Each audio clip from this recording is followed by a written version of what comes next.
एक well planned की तरफ कॉन्स्पिरेसी के थ्रू यहाँ पर आरएसएस ने दंगे किए थे। आरएसएस ने इसको हाईजैक किया है। ये आरएसएस स्पॉन्सर्ड एक वायलेंस था। उनको सेकंड क्लास सिटीजन बनाने की कोशिश किया जा रहा है। ये वेल प्लान्ड अटैक है।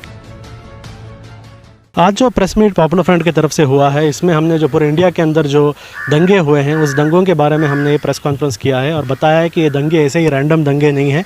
ये एक वेल प्लान्ड की तरफ कॉन्स्पिरेसी के थ्रू यहाँ पर आरएसएस ने ये दंगे किए थे। रामनवमी जो एक हिंदू फेस्टिवल है, सालों से हो रहा है, उसमें कोई प्रॉब्लम नहीं होता था, लेकिन इस बार हम देख रहे हैं कि आरएसएस ने इसको हाईजैक किया है।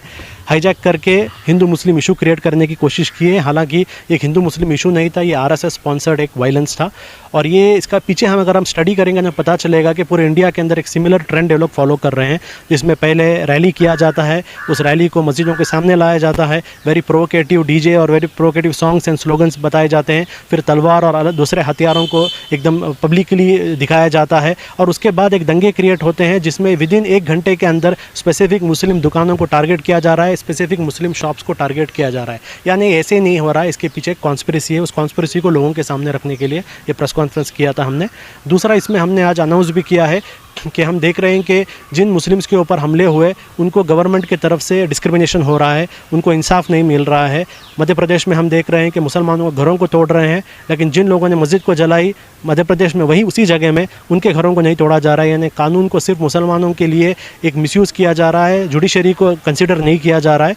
तो इसीलिए पॉपुलर फ्रंट ने फैसला किया है कि हम इन विक्टिम्स को लीगल एड भी प्रोवाइड करेंगे। और दूसरा हमारा डिमांड ये था कि एक सुप्रीम कोर्ट के सिटिंग या रिटायर्ड जज के थ्रू एक कमेटी सेटअप किया जाए, कमीशन सेटअप किया जाए, जो ये पूरे वायलेंस को और इस वायलेंस के कॉन्स्पिरेसी को और इसके बाद पुलिस के तरफ से जो गवर्नमेंट और पुलिस के तरफ से जो डिस्क्रिमिनेशन हुआ है उस डिस्क्रिमिनेशन के खिलाफ बारे में इन्वेस्टिगेट करें और उस रिपोर्ट को पब्लिक करें।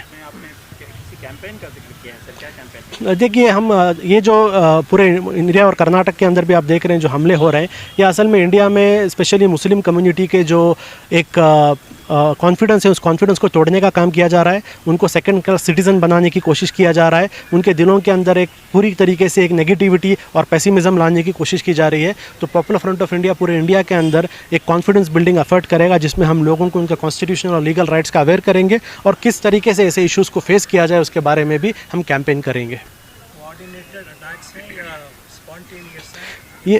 ये वेल प्लान्ड अटैक है, क्योंकि अगर आप इसको पढ़ेंगे, अभी थोड़े रिपोर्ट्स आने चालू हो गए हैं, क्योंकि अब तक कर्फ्यू था, लोगों को जाने नहीं दिया गया था। अब जो जर्नलिस्ट वहाँ पर गए हैं, आप खरौली का आप देख लीजिए, राजस्थान का स्पेसिफिकली एक बहुत बड़ी गली के अंदर, 100 साल पुरानी एक गली के अंदर सिर्फ 2 दुकान मुसलमानों के होते हैं, सिर्फ उस 2 दुकानों को जलाया जाता है। वहाँ पर उन्होंने ये भी कहा कि पड़ोस में एक दुकान, साइड में एक मुसलमान का दुकान, 2 दिन पहले वहाँ पर आकर जो नॉन मुस्लिम दुकान है उन दुकानों के ऊपर भगवा झंडा लगाया गया था और मुस्लिम दुकानों को आइडेंटिफाई किया गया था। तो 1 घंटे के अंदर इतना पेट्रोल, इतना जलाने के सामान कहाँ से लेके आ जाते हैं? एक रैली में तो आप बाइक लेके आते हैं, इतना पूरा सामान कहाँ से लेके आएंगे? इसका मतलब ये पूरे इंडिया के अंदर एक वेल प्लान्ड एफर्ट आरएसएस की तरफ से